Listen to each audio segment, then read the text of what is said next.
Numero 9 Igiraneza Ange Aniela. Igiraneza Ange Aniela. Hama abafana mufane umusogondo umwe hama muce mumureka avuge.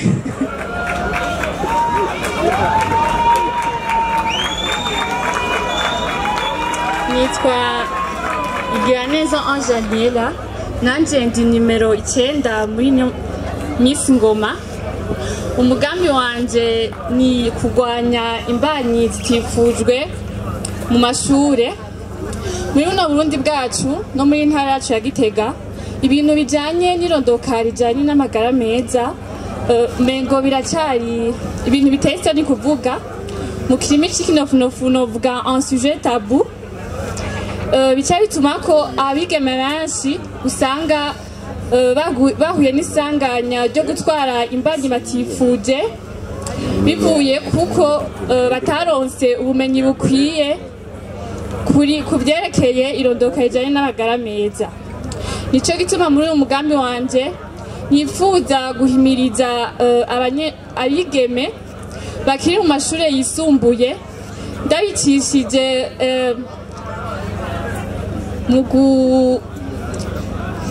mu kubaha amatemonyage y'abandi banyeshure byashikiye no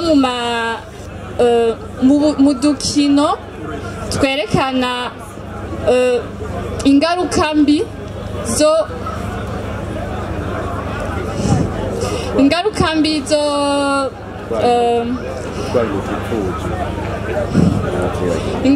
zo kuja mu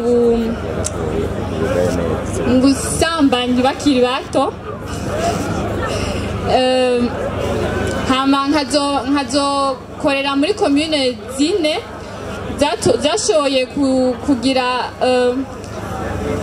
ibiharuro byinshi by'abatwaye inda mu mwaka uheze no muri uyu mwaka muri commune ya Gitega na commune ya Giheta na commune Makebuko hamwe na commune Bugendana. Murakoze.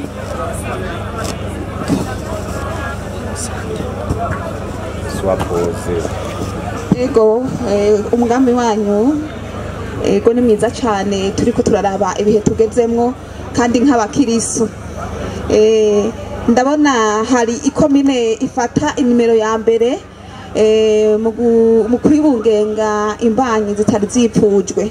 Iyo nayo ni komine Gitega. Ndabona mwarashoboye kugerageza kwegeranya ibiharuro. Mbega muba mwaramenye impamvu nyamukuru yatumye komine Gitega ifata iya mbere, ari naho ngira ngo na bino birori biriko birabera. Nkaca nifuza mbere yuko ko twagiriwe ibakwe kuba kumwe n'indongozi za hano hantu. Mbega nakahe kama ubwa mbere ndavuga ku vyerekeye indero ko mwakoreye mu gisata c'indero, mubanze mumenye impamvu, hanyuma bifatanije n'akaranga ko barakaranga katitutse gusumba yandi makomine zuba zatewe niki hanyuma mugani ikindi naco ndiko ndaraba iki gihe cy'uyu mugambi mugerageje bizoshoboka ku by'ukuri ko mubona ko ivyo biharuro baba vyaragabanutse, na cyane cyane ko ikiringo canyu cyo kuba umwigeme w'umunyakaranga w'umunyagitega gishobora kuba kimara umwaka umwe. Murambabarira ababiteguye, sinzi ko abo bantu bamara umwaka umwe. None nkaca mvuga nti n'uzoba yayibungenze arashobora kutazoba aramenyekana. Mbega mwebwe mutegura iki inyuma y'uyu mwaka umwe kumenya ku by'ukuri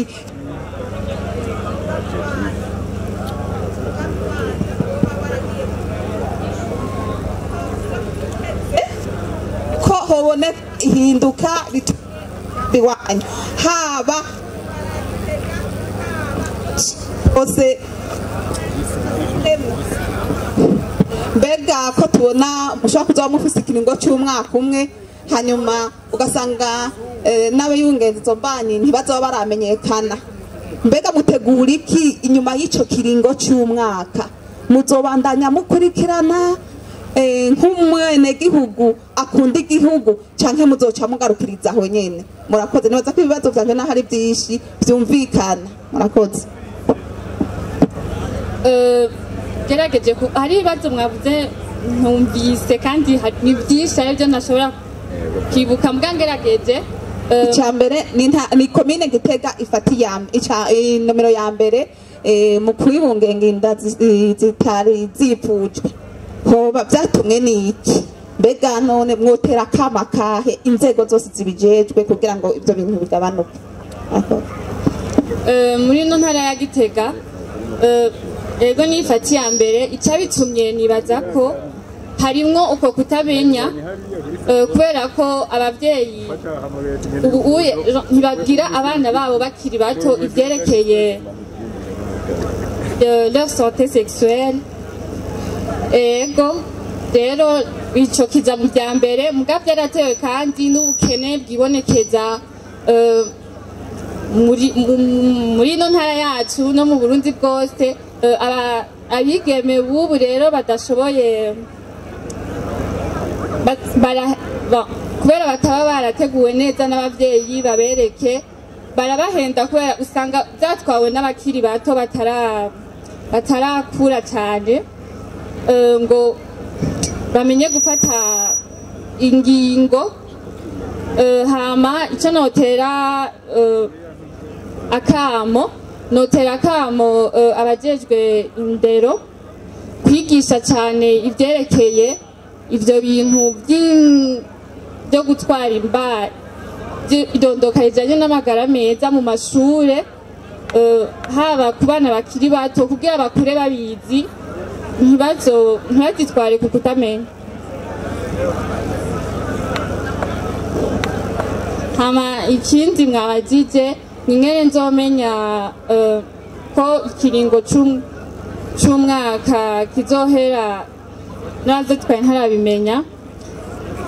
Jewe nzokwigisha bishitse nzokwigisha uyu mwaka nzoba ndonse, hama amaresultat nzoyaraba mu nyuma.